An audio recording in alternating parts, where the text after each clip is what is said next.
Eto na, possible top 20 candidates with relatable advocacies. Hindi yung ganda lang, hindi yung super sexy lang, hindi yung popular lang. So, let us now begin with Colombia. So, yes, of course, pasok siya because she is a mother and married siya. Kaya pasok na pasok siya, it's because relatable, syempre, no? Yung mga ibang beauty pageants, ayaw nila ng mother, pero ngayon, pwedeng-pwede na. May pag-asa na ang mga mothers. So me as a future mother sa mga younger Beckys in the future, I can fully relate because you will become the instrument to become a better version of yourself sa mga anak mo. Miss Universe Jamaica. Yes, she is a practicing doctor and basing sa background niya, she wants to promote girls' personal development. And being as a female doctor, talagang makaka-relate ka sa kanya and eye-catching yung story niya na legit yung kanyang pagpa-practice as a doctor na ine-empower niya yung mga younger generations sa country niya. So as a doctor, syempre, ikaw yung leader sa community, tinitingala ka ng mga community members while rendering your medical services. Kaya pasok na pasok si Jamaica. Miss Italy has an interesting advocacy. Why? Because she is a scientist and brainy talaga ang taong ito. So, yung advocacy niya is empowerment of women in STEM. So, STEM, science, technology, engineering, and mathematics. O, di ba? So, it is a rare for a Miss Universe contestant na ganito yung advocacy niya. It's because she can use her brain power in order to influence the younger generation na maging katulad niya. Na ito yung mga importanteng tao sa society natin na nakakapag-develop through research, mga ganito. Kaya, tingnan natin kung makakapasok si Italy. Dominican Republic, sure ako na pasok to is because hindi lang siya maganda. She is not only a model but also a future president of the Dominican Republic. Sobrang ganda, outstanding ang kanyang background, advocacy, as in kompleto. Complete package talaga siya, so kailangan katakutan nyo to. It's because she is championing child abuse and mental health.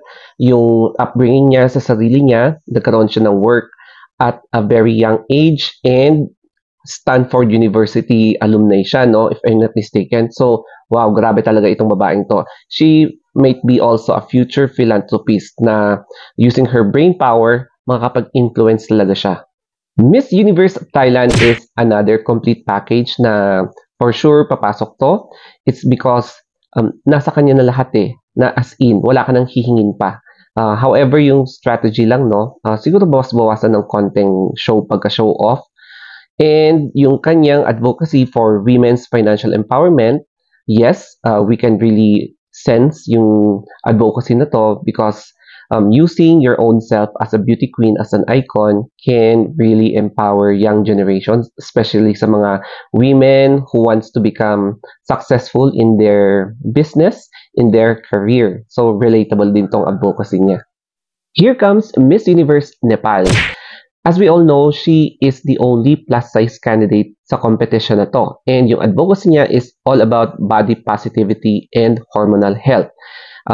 Malakas yung depensa niya against bullying, cyberbullying towards plus size, especially kapag beauty pageants kasi hindi pasok sa standards yung mga plus size, no?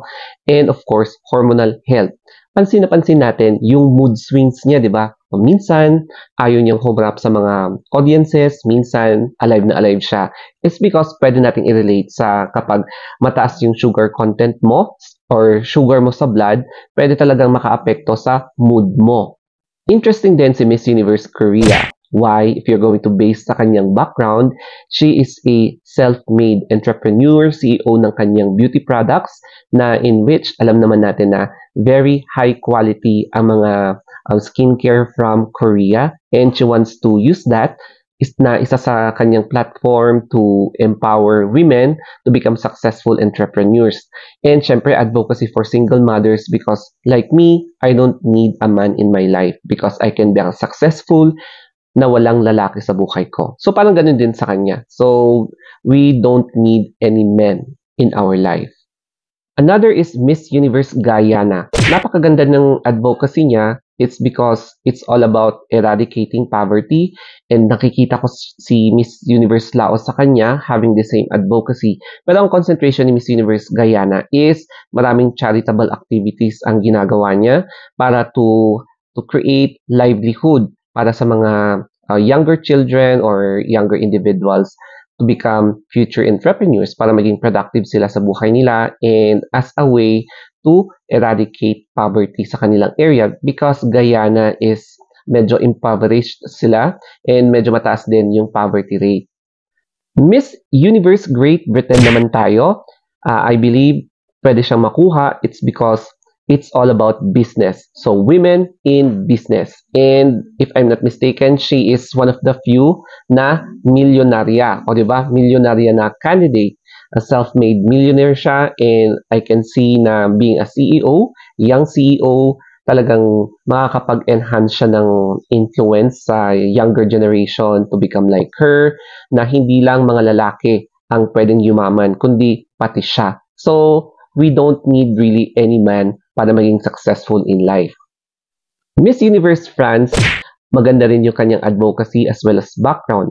So, being a TV personality, she is using this particular campaign or platform to voice out or to fight against racism and yung mga discrimination against mga LGBTQ. So, anti-homophobia din siya kasi, alam mo yun, medyo seryoso talagang ganap yung racism tsaka yung mga discrimination against LGBT sa France kahit na developed country ito. So, this is a very good platform na nakaka-attract talaga ng mga cause, ng mga institution to promote equality. Okay din ang advocacy ni Miss Universe India na possible sa top 20. It's because she is a self-taught dancer, choreographer, and she wants to promote body image positivity na in which if you look good, feel good, marami ka talagang pwedeng gawin. So, having to choose self-empowerment for the right to choose, alam mo yung confidence power niya, very positive, and syempre, marami ang tumitingala sa kanya bilang choreographer, marami na rin ang naturuan niya, kaya well-experienced siya pagdating sa pagdidisiplina sa sarili mo. Another possibility is Miss Universe Mexico. Yung advocacy niya is all about self-love and removing boundaries for women. So, na-inspire siya sa Olympia Law in which ito yung isang law against digital harassment. So, ito yung cyberbullying kasi significant ito na laganap talaga ang mga pambubuli online. Yung mga cyberbullying na yan, nakaka-damage talaga sa mental health. So, unique din itong advocacy na to kasi marami talaga ang nagiging anxious or even depressed because of cybercrime or cyberbullying. Of course, Miss Universe Nicaragua. Isa siya sa mga mabibigat na candidate this year, so possible top 20. And the pressure is really on her. Mabigat yung pressure sa kanya kasi she might be the first no na makokoronahan from Nicaragua.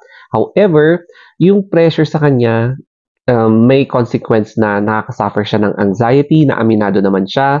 So, ang way para ma-alleviate ito is to spend time watching the sunset kasi nakakapag-release talaga ng negativity, toxicity, as well as being with her pets. Kapag may alaga kang hayop sa bahay nyo, nakakawala talaga ng stress. Miss Universe Venezuela naman ay isang flight attendant and I'm not sure if naka-leave siya, but interesting din itong kanyang advocacy because body positivity and promoting mental health ay isa sa mga ways para to feel good, di ba? Kasi medyo seryoso talaga kapag pinapressure ka talaga sa work mo to maintain your body, na in which yung mga ibang tao is medyo nagkakaroon na ng anxiety and depression. So, okay din tong advocacy ni Miss Venezuela and of course yung kanyang background as a flight attendant. Another bigating contestant is Miss Universe USA. And basing sa kanyang past na pageant, Miss USA winner, she is really promoting immigration rights and reform. Kasi nga, di ba, biracial siya. She is of American, white, and a Venezuelan descent. So, marunong din siya mag-Spanish. And because of that, syempre, nakakaranas din siya ng discrimination because of her ethnicity na mga racist. So, importante talaga yung immigration rights, lalong-lalo na sa US kasi medyo hot topic yung mga migrants na pumupunta doon. Ang daming nagwelga. So, very relevant ang campaign niya. Let's proceed to Miss Universe South Africa. The girl na dapat mong ipunta sa CR. It's because napakalalim ng kanyang background and advocacy. She is a practicing lawyer. Bumubula talaga yung ngipin niya or yung bunganga niya na she can eat or devour a mic in just a second. Yung tapos na ang laban. O, di ba?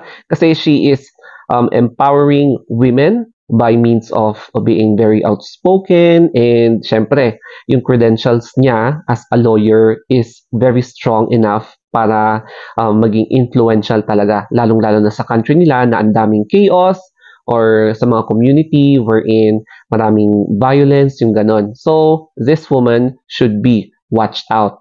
Another interesting candidate, possible top 20, is Miss Universe Ukraine. Kakaiba yung advocacy niya. It's because she is aiming to promote peace building. Kasi nga, di ba, yung country nilang US, merong ongoing conflict.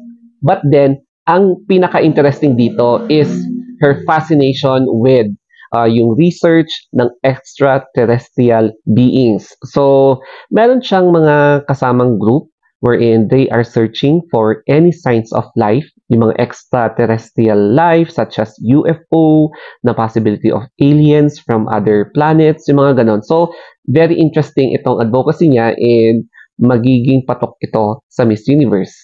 Another possibility na siguro ibabash niyo ako dito is Miss Universe Portugal. Why? She is a living testament na pwede na talaga ang transgender sa Miss Universe. Dalawa sila, pati si Miss Netherlands. Pero si Miss Portugal, parang mas stronger yung pag-advocate niya ng inclusion for equality. So, dito sa Pilipinas, I understand kung marami pa talaga ang kontra sa pag-include ng transgender sa Miss Universe. Kasi, syempre, kanya-kanya tayo ng reasoning and dito sa Pilipinas, medyo conservative pa ang mga Pinoy pagdating sa ganitong usapan. But wala na tayong magagawa if talagang meron na yung ganitong law na they permit the participation of transgenders, lalo na sa mga Western countries. Miss Universe Puerto Rico naman is another possibility kasi she is using her profession as a psychologist to promote mental health. So, legit itong campaign niya kasi she herself is an advocate para sa mental health and syempre, she wants to promote social justice. So, pwede na rin pumasok dito ang mga discrimination, racism, tapos pinopromote niya yung positivity over negativity. And meron din siyang mga cause, mga non-profit organization na in which talagang legit talaga na pinapractice niya what she preached. Nakita ko din kay Miss Universe Singapore na malakas din yung kanyang advocacy in which she is aiming to seek justice and creating change. Kasi ongoing yung kanyang participation against human trafficking, no? Kasi dito sa Southeast Asia, maraming Pinoy ang biktima ng human trafficking such as being employed na kunwari daw call center agent ka pero pagdating mo sa point of siguro sa workplace mo, hindi pala call center kundi nagiging mule ka, nagiging alam mo yun, slave ka. So, eto malakas talaga ang kanyang advocacy because it is very unique and medyo concerning yung mga tina-target niya. And syempre, hindi niya isinaalang-alang ang kanyang safety in order to save victims from human trafficking or slavery na talamak dito sa Southeast Asia. Last but not the least is Miss Universe Philippines. Akala nyo wala ha? Malakas din ang advocacy niya. Hindi siya putyo-putyo, hindi siya fake advocacy kasi she is aiming to promote autism acceptance, inclusivity, and education. It's because meron siyang kapatid na dalawa diagnosed with autism spectrum disorder. This is a challenging situation given the fact na she is living in a life na okay yung upbringing niya, okay yung background, may pera, alta, o 'di ba, artista pa siya, pero you cannot really have it all. So this is a lifetime challenge na kailangan mo talagang to secure yung safety against abuse and discrimination. And syempre, she's supporting a cause, a group, yung Autism Philippines Society, na sana manalo siya sa Voice for Change para magkaroon ng additional funding to fund yung kanilang resources para tuloy-tuloy yung pag-support sa mga people with autism spectrum. I am very sure may mga magre-react dito. I understand if you either accept or reject this possible top 20 na makukuha or top 21, including the fan vote kasi yon. And I am also very sure na yung mga nabanggit ko ay may mga hindi matatawag, merong mga candidates na biglang magsusurprise sa inyo, lalo na sa finals night ng Miss Universe. So, I hope na nag-enjoy kayo dito sa possible top 20 natin and with my explanation. So, that's it guys. I hope na may natutunan kayo dito sa video na ito. So, you can also request kung sino yung candidate na i-feature natin sa next vlog. Okay, so that's it guys. Thank you and have a wonderful day.